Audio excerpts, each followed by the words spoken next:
नमस्कार. सार्वजनिक नोकरी भरती इथे गुणवत्ता आणि आरक्षण यांचं नातं नेमकं कसं असावं हा एक खूप मोठा प्रश्न आहे, बरोबर? तर याच प्रश्नावर सर्वोच्च न्यायालयाने नुकताच एक अत्यंत महत्त्वाचा निर्णय दिलाय. चला तर मग आपण सगळे मिळून या निर्णयाचा अर्थ काय आहे आणि त्याचे परिणाम काय होणार आहेत हे अगदी सोप्या भाषेत समजून घेऊया. या विश्लेषणाची सुरुवात आपण न्यायालयाच्या याच एका शक्तिशाली वाक्याने करूया. खुला प्रवर्ग हा कोटा नसून तो सर्वांसाठी उपलब्ध आहे. खरं तर हे एकच वाक्य या संपूर्ण निर्णयाचा आत्मा आहे. हे आपल्याला अगदी स्पष्टपणे सांगतं की खुल्या प्रवर्गाच्या जागांवर फक्त आणि फक्त गुणवत्तेचाच हक्क आहे, दुसरा कुठल्याही गोष्टीचा नाही. मग प्रश्न येतो की न्यायालयाने हे तत्त्व प्रत्यक्षात आणण्यासाठी नेमके कोणते ठोस निर्देश दिले आहेत? चला आता त्या ऐतिहासिक निर्देशांबद्दलच जाणून घेऊया. तर कोर्टाने ही निवड प्रक्रिया कशी करायची यासाठी एक अगदी सरळ 2 टप्प्यांचा मार्ग सांगितलाय. बघा, पायरी 1. सगळ्यात आधी फक्त आणि फक्त गुणवत्तेवर आधारित एक यादी तयार करायची. यात कोण असेल तर ज्या कोणी उमेदवाराने, मग तो कुठल्याही कॅटेगरीचा असो, जनरल कट ऑफ पार केलाय त्याचं नाव या लिस्टमध्ये येणार. आणि मग येते पायरी 2. ही पहिली मेरिट लिस्ट फायनल झाली की मगच उरलेल्या उमेदवारांमधून आरक्षित जागा भरायच्या. किती सोपं आहे.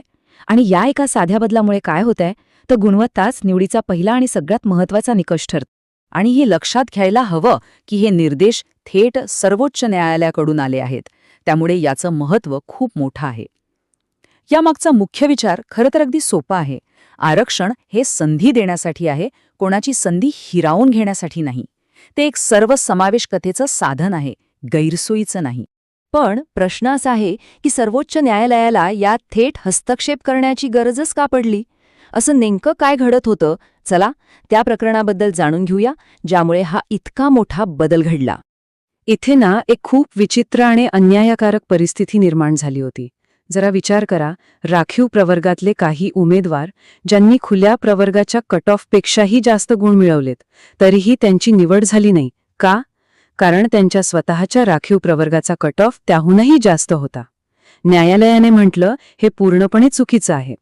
आरक्षण म्हणजेच अफर्मेटिव्ह ॲक्शन हे ऐतिहासिक अन्याय दूर करण्यासाठी आहे, संधी देण्यासाठी आहे. त्याचा वापर गुणवंत उमेदवारांना बाहेर काढण्यासाठी म्हणजे एक्सक्लुजनसाठी करता येणार नाही.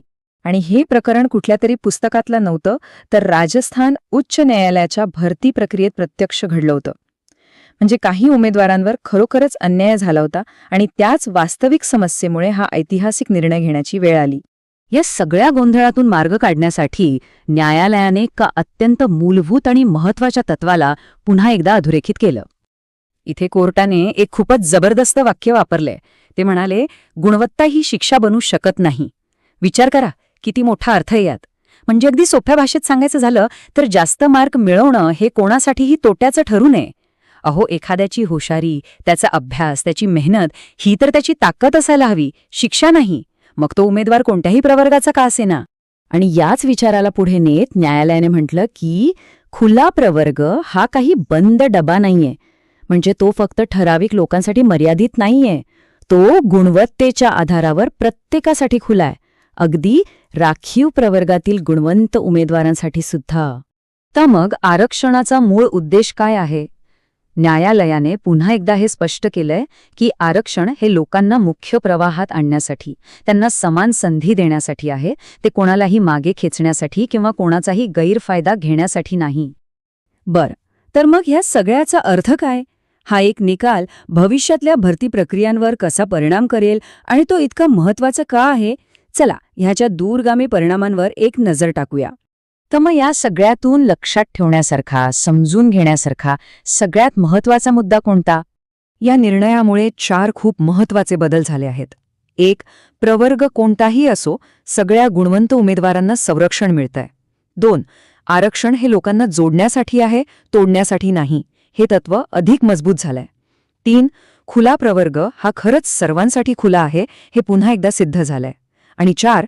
जास्त गुण मिळवणं हे आता फायद्याचंच ठरेल, तोट्याचं नाही, याची खात्री झाली आहे.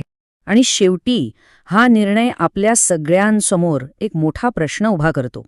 आपण समान संधी देण्यासाठी आणि सर्वांना सोबत घेण्यासाठी ज्या व्यवस्था तयार करतो, त्या कधीही कोणासाठीही अन्यायाचं कारण बनणार नाहीत, याची खात्री आपण कशी करू शकतो?